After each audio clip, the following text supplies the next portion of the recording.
अस्सलामुअलैकुम दोस्तों, welcome back to digital Pakistan. आज की इस वीडियो में हम इफ़ एल्स स्टेटमेंट को डिटेल से डिस्कस करेंगे।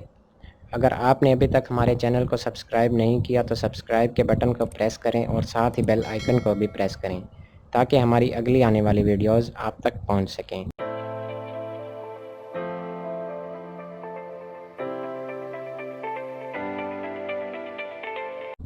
पिछली वीडियो में हमने इफ़ स्टेटमेंट को डिटेल से डिस्कस किया था। हमने ये देखा था कि जब हमारी कोई कंडीशन ट्रू होती है तो हमारे पास कुछ ब्लॉक ऑफ कोड एग्जीक्यूट हो जाते हैं, लेकिन इफ़ एल्स स्टेटमेंट में ये होता है कि कंडीशन के फॉल्स होने पे भी कोई कोड एग्जीक्यूट होता है।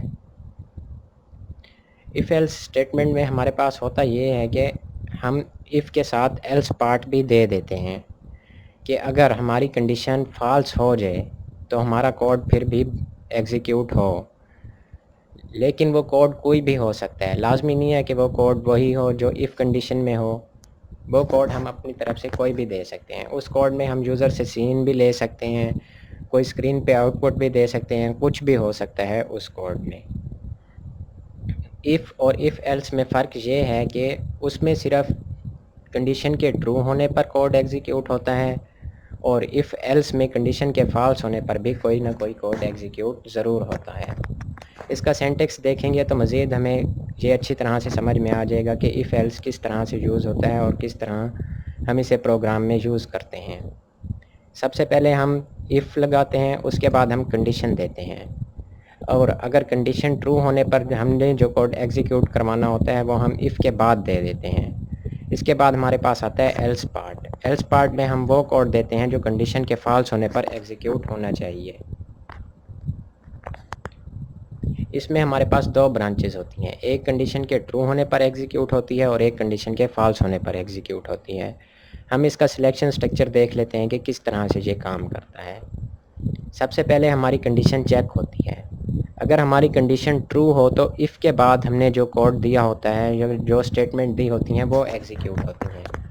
और फ़र्ज़ करें कि अगर हमारी कंडीशन फ़ाल्स हो जाती है तो जो हमने एल्स पार्ट के साथ अपनी स्टेटमेंट, जो कोड ऑफ स्टेटमेंट दिया होता है, वो एग्जीक्यूट होता है और इसके बाद हमारे प्रोग्राम का फ़्लो आगे बढ़ता है।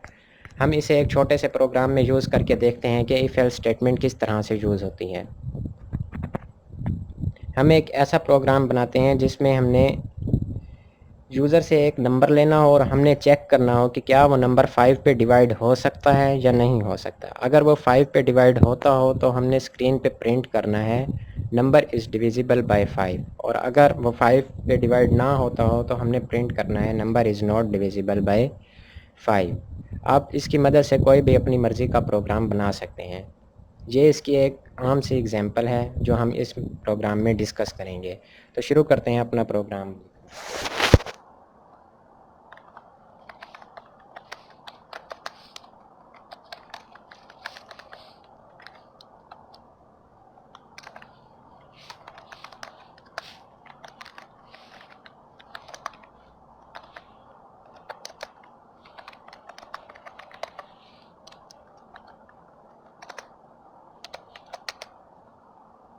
इस प्रोग्राम में हमें एक इंटीजर की ज़रूरत पड़ेगी, वेरिएबल की, जिसकी डाटा टाइप इंटीजर होगी, और वो हम क्योंकि यूज़र से लेंगे इस वजह से हमें यूज़र को पहले कोई ना कोई मैसेज भी देना होगा। जो मैसेज होगा इंटर अ नंबर।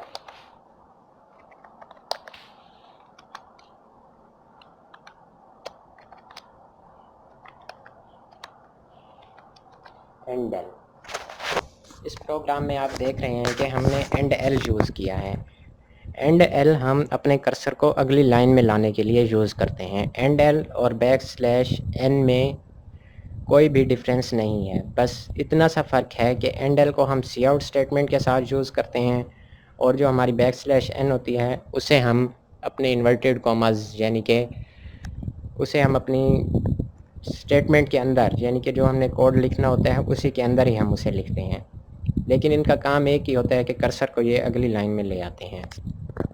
इसके बाद हम इन्हें स्टोर कर लेते हैं वेरिएबल में, ए में। अब हम कंडीशन लगा के चेक करते हैं कि क्या हमारा जो ए है वो पूरा 5 पे डिवाइड हो रहा है या नहीं हो रहा। हम ए मॉड्यूल 5 यूज़ करते हैं। मॉड्यूल हम उस वक्त यूज़ करते हैं जब हमने रिमाइंडर चेक करना हो। मॉड्यूल हमें बताता है कि इसका रिमाइंडर कितना है, डिवाइड करने के बाद इसका रिमाइंडर कितना बच जाएगा। अगर वो 5 पे पूरा डिवाइड होगा तो उसका रिमाइंडर 0 होगा।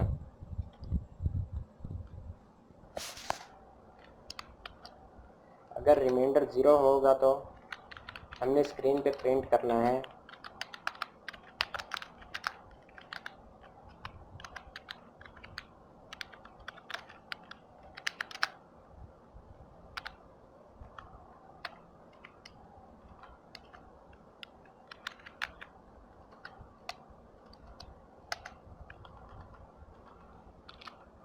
इसी को ही कॉपी करके इधर पेस्ट कर लेते हैं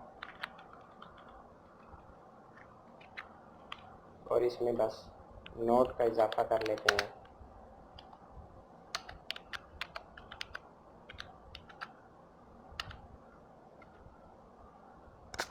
प्रोग्राम को कंपाइल करने से पहले हम इसकी एग्जीक्यूशन समझ लेते हैं कि ये किस तरह से हमारा प्रोग्राम काम करेगा। सबसे पहले हमने एक वेरिएबल डिक्लेयर किया है जिसकी डाटा टाइप इंटीजर है। उसके बाद हमने यूज़र से एक नंबर लिया है जिसे हमने अपने वेरिएबल में स्टोर किया है। फिर हमने कंडीशन दी है कि क्या वो हमारा नंबर 5 पे डिवाइड हो रहा है या नहीं हो रहा। अगर वो नंबर 5 पे डिवाइड हो रहा है तो हमारा ये वाला कोड जो है वो एग्जीक्यूट हो जाए, और अगर हमारा नंबर 5 पे डिवाइड नहीं हो सकता यानी कि रिमाइंडर 0 नहीं आता तो हमारी ये वाली जो कोड है ये एग्जीक्यूट हो। हम इसे कंपाइल करके देखते हैं। अब कोई भी आप इसे नाम दे सकते हैं।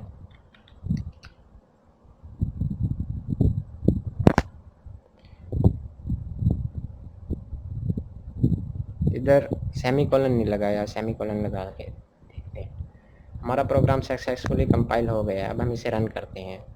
वो अब यूज़र से नंबर मांग रहे हैं और आप देख रहे हैं कि ये नेक्स्ट लाइन में आ गया है। एंड एल इसी वजह से यूज़ किया है हमने ताकि ये नेक्स्ट लाइन में कर्सर आ जाए।